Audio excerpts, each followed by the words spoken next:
Bonjour à tous, ravi de vous retrouver pour l'émission du samedi matin. Je rappelle que nous avons 3 émissions par jour, matin, midi et soir. Donc si vous ne voulez pas louper les émissions en règle générale dans les autres journées, voire même aujourd'hui, eh bien je vous invite à vous abonner à la chaîne.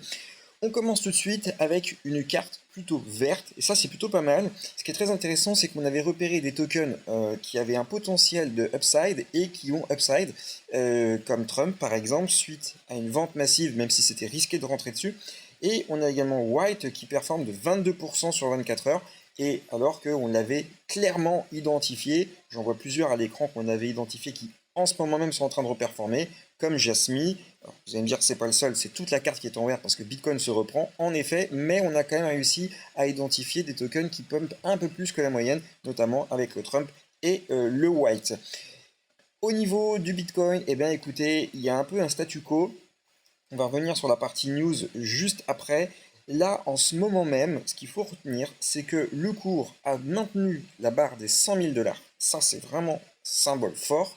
Et on a ici la reprise de la trendline que nous avions brisée ici. Donc nous avions une trendline qui faisait support, que nous avons cassé, nous avons touché le bas du range, nous avons repris la trendline. Donc ça va être intéressant de voir maintenant si on l'extend un petit peu et ce qu'elle va continuer maintenant à faire support. Ça va être très intéressant. Il va falloir attendre de voir si la bougie H4, donc une bougie en H4, hein, c'est 4 heures, hein, c'est-à-dire que chaque barre que vous voyez c'est une bougie de 4 heures, et bien si la prochaine va venir se poser sur cette trendline. On a un RSI qui rebondit bien, qui lui-même pourrait aller rechercher un setup aux alentours de 60 pour aller peut-être rechercher une zone forte, très intéressante. En tout cas, ce qui est sûr, c'est que la zone, je pense, de support vraiment forte, c'est ici, c'est les 95 000 dollars. C'est le retracement 1, 2, 3, 4, 5 qui vient chercher le haut ici à 111 000 dollars. Fibonacci et qui retracerait ici à 1,618. On sait que ce sont les chiffres parfaits en termes de statistiques et on viendrait supporter la MA200 qui a elle-même qui elle-même est dans une zone qui a rangé pendant pas mal de temps.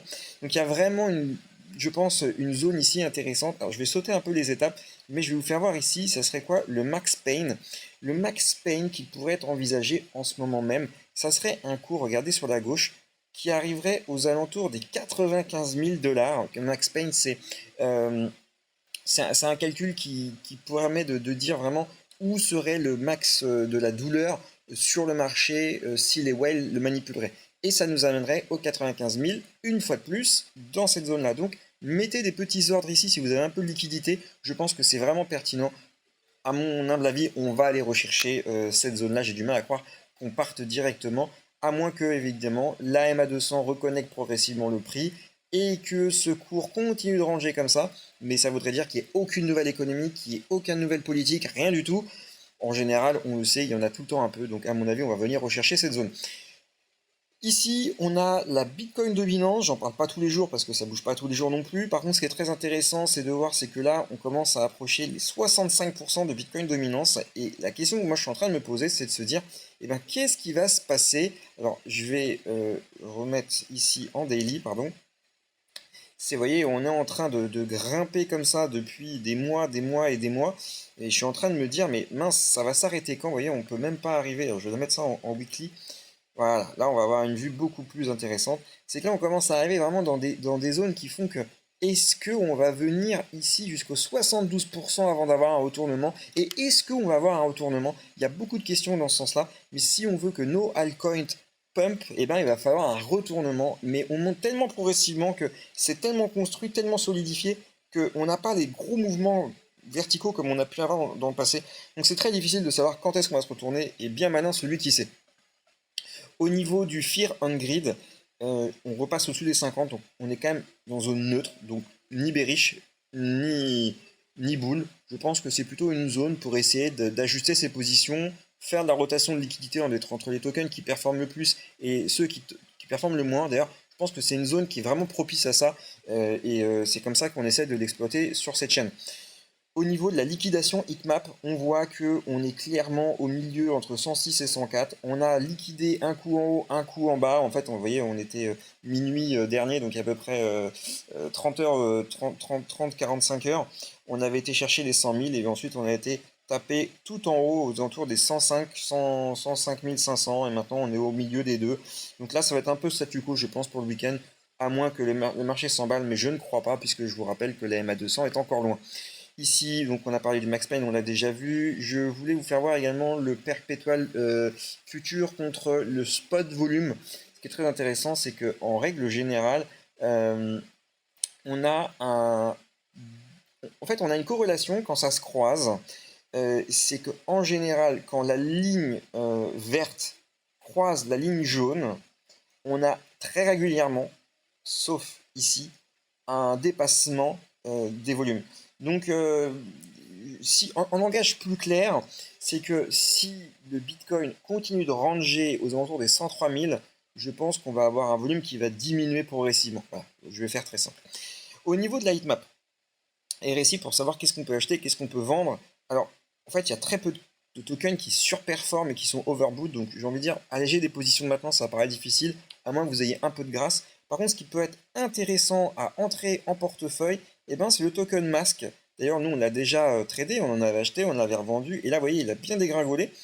Je vous le montre tout de suite. Il est passé de 3,65$ avec 400 millions de volume, quasiment 1 milliard. Il est repassé à 1,8. Donc, c'est très intéressant.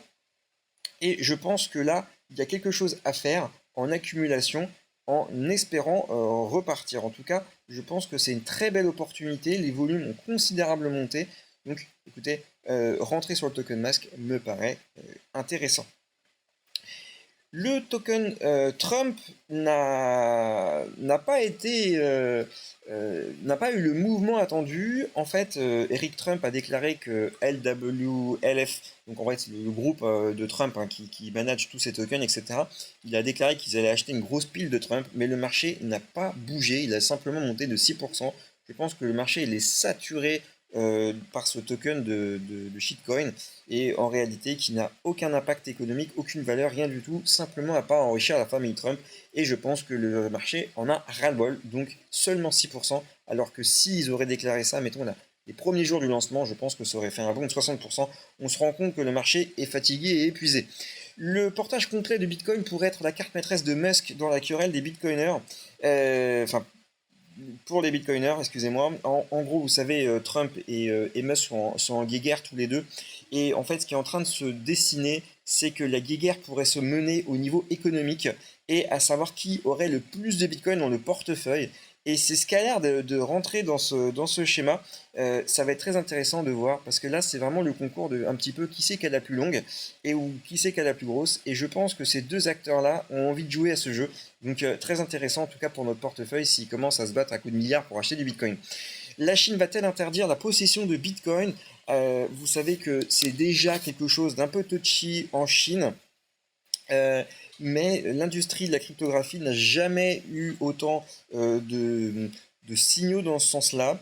En fait, il y a un post le 30 mai sur Binance Square qui affirme que la Chine a annoncé une nouvelle interdiction de détention de crypto-monnaie et de détenir du Bitcoin.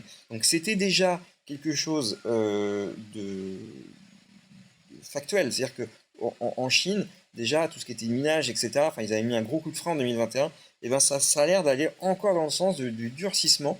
Et on a Gate.io qui lui pourtant est une plateforme asiatique, et bien se retrouve dans le collimateur de la justice avec des amendes qui peuvent frôler les 30 millions de dollars.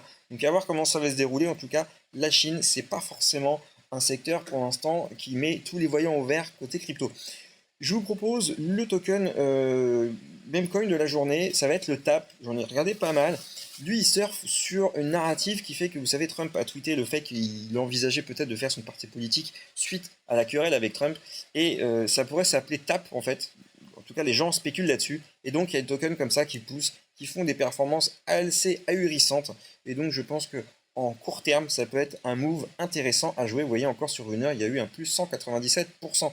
C'est tout pour nous, j'espère que cette vidéo vous a été utile pour préparer votre week-end et votre stratégie crypto. On se retrouve, alors il ne va pas y avoir d'émission ce midi exceptionnellement pour un motif personnel, sinon on se retrouve ce soir. Donc je rappelle 3 émissions par jour, sauf exception, et on se retrouve ce soir pour une nouvelle émission. Allez, bye bye.